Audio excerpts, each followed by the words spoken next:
welcome back to UATV. It's 12 p.m. here in Kyiv, Ukraine. Our team at UATV is working by the walls of the Central Election Commission. We're keeping a close eye on the snap parliamentary elections that are happening in Ukraine today.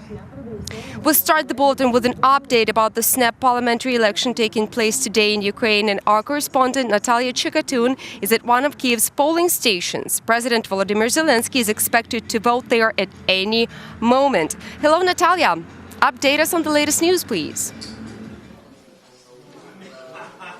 Hello, Tony. We are still at this polling station waiting for President Volodymyr Zelensky, who is supposed to cast his ballot in favor of one out of 22 parties. As a reminder, his party, Servant of the People, is also running for the parliament, and actually Ukrainians will elect today 429 members of the parliament of the 9th convocation. As a reminder again, President Volodymyr Zelensky dissolved the parliament of the 8th convocation during his inauguration speech in April this year. So 225 members of the Verkhovna Rada are to be elected on party tickets, while 199 in the local races in single-member districts. That is why voters have actually 2 ballots. And now, as you can see, there are a lot of cameras over there. I just want you to have a look. So at least like 30 cameras, and we also read that at least 11 foreign media outlets cover this election today.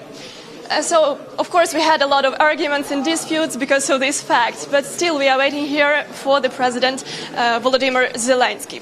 A lot of people actually voted today, and some of them even postponed their vacations. We met one of those who really postponed their vacations because they wanted to take part in the election campaign. Also, we met one woman here who came with her son, and he's like 10 or 11 years old, and it was like a huge surprise for him. He had never been to similar campaigns, whatever. He did not see them. That is why it was like awesome for him, and I would like you to listen to his mother now.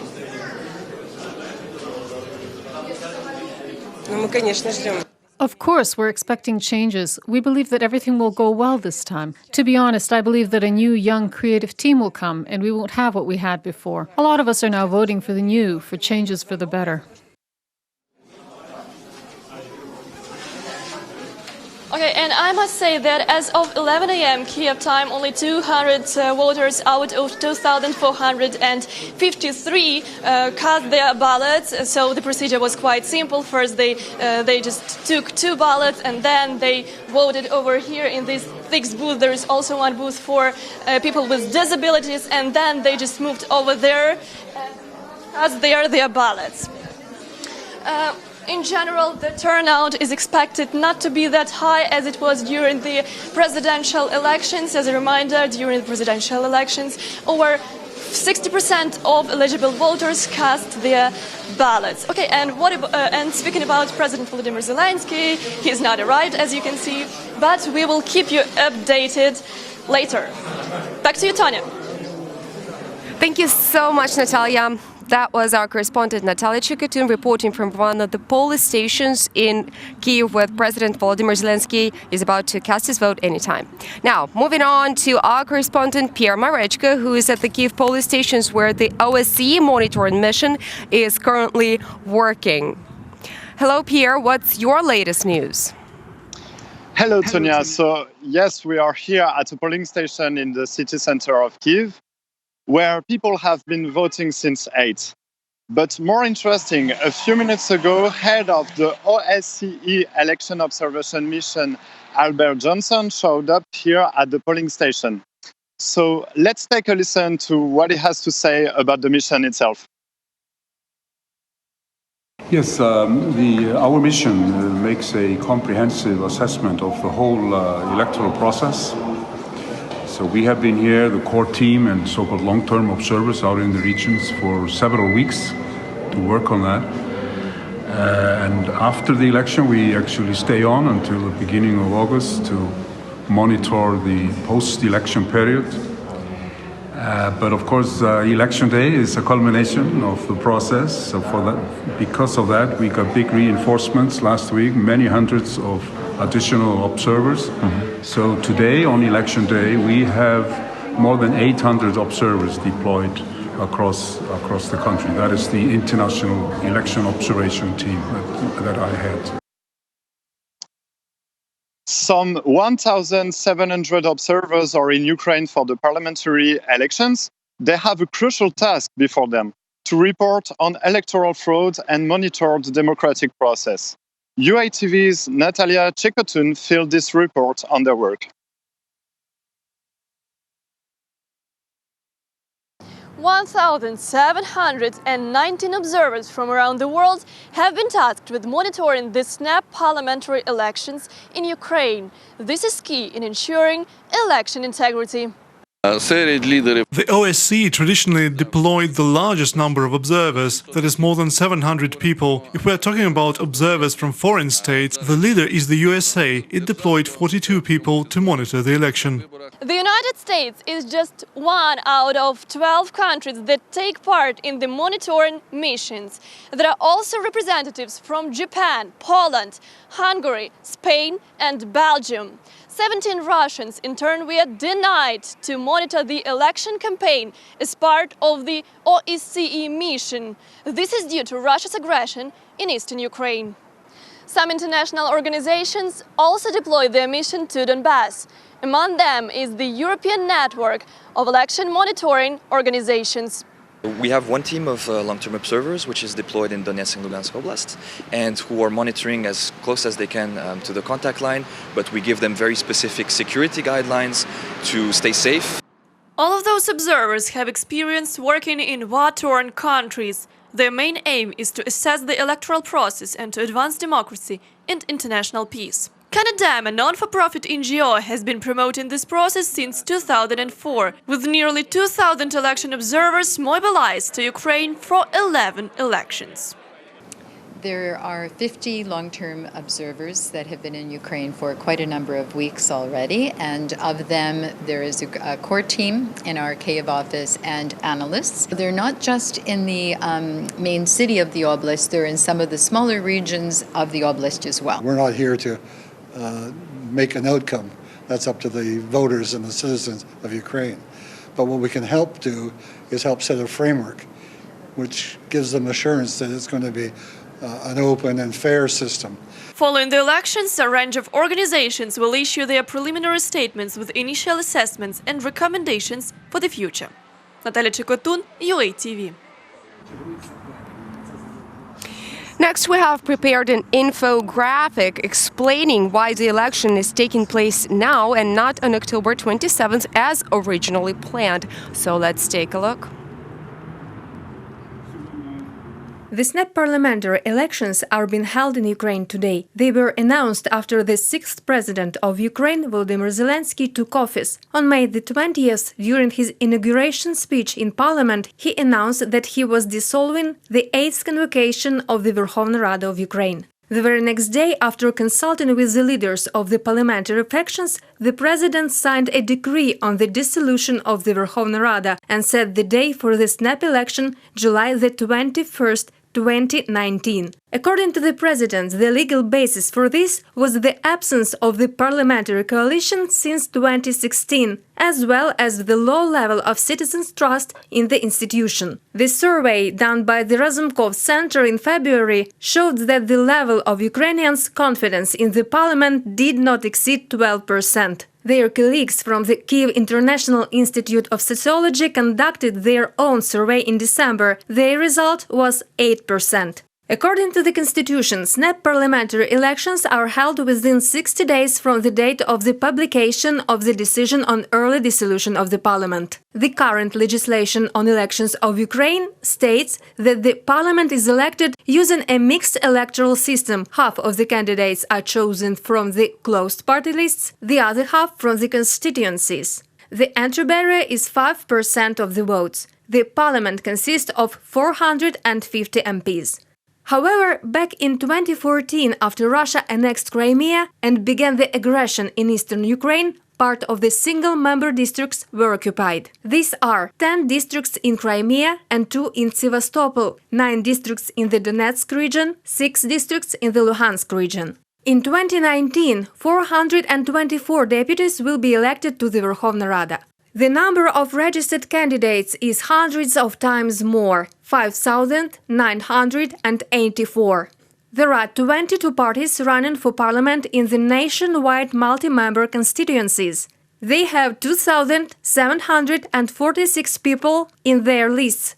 As for 199 single-member districts, 3,220 candidates are running there. 1,447 people were nominated by political parties, 1,773 persons are self-nominees. On average, the competition is 13 people per seat. The numbers on the list were determined by drawing lots. Ballot papers for single-member constituencies differ depending on the number of candidates. Up to 6 candidates, 20 by 20 centimeters, up to 11 candidates, 20 by 30 centimeters, up to 18 candidates, 20 by 40 centimeters, up to 33 candidates, 20 by 60 centimeters, up to 50 candidates, 20 by 80 centimeters, and the longest up to 60 candidates, 20 by 90 centimeters.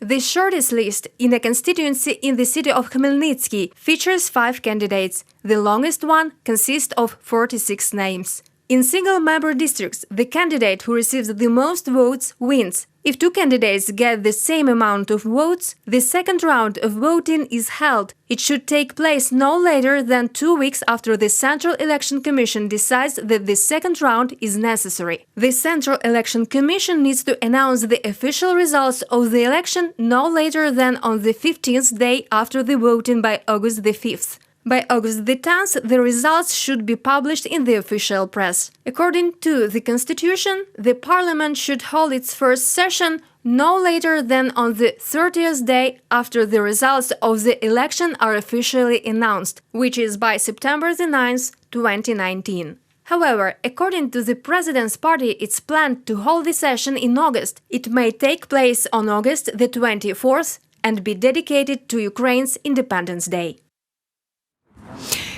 As a reminder, today there are snap parliamentary elections in Ukraine, and Ukrainians who live abroad are also voting in the election. There are 102 polling stations operating and consulates at embassies in 72 countries. Ukraine's Central Election Commission has sent out almost 450,000 ballots. The voting takes place from 8 a.m. until 8 p.m. local time. Ukrainians in Australia were the first to start casting their ballots. The polling station in Canberra opened at 1 a.m. Kyiv time. Obviously, Australia and New Zealand were one of the first places where voting was taking place. My understanding that the number of people who have registered for voting and intended to vote hasn't been very, very strong. Probably the biggest problem we have in Australia is that there is only one polling place, and that is in Canberra, which is the capital of Australia, where the embassy is. And there is the problem of distance. So people, for example, from Western Australia, would have to travel 4 hours by plane from Melbourne, an hour and a half. But I can say that speaking to people prior to the elections, there is a sense of uncertainty. People are not sure what's going to happen in Ukraine, and I think we have a saying in English: the jury's out as to what the result will be. And in Poland, voters sang the Ukrainian anthem while waiting for the polling stations to open. More than 19,000 people are expected to cast their ballots in Warsaw today. Ukrainians in Poland can also vote in 3 other cities: Gdansk, Krakow, and Lublin. The polling stations will be open until 9 p.m. Kyiv time.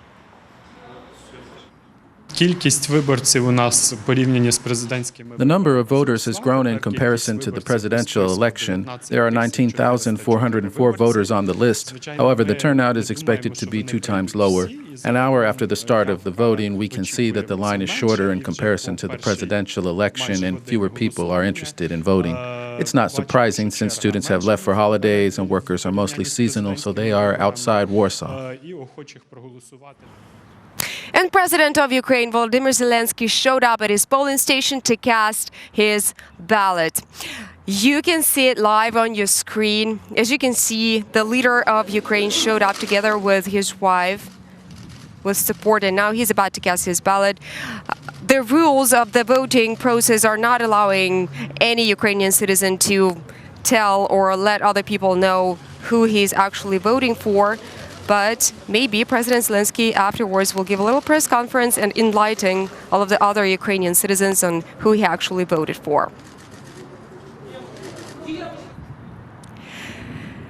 This is the latest news we have for you this hour. As a reminder, snap parliamentary elections are happening in Ukraine today. Please stay tuned with UATV for the latest developments. More information is always available on our official website, uatv.ua, or on our social media pages on Facebook, YouTube, and Twitter. All you have to do is just search for UATV English.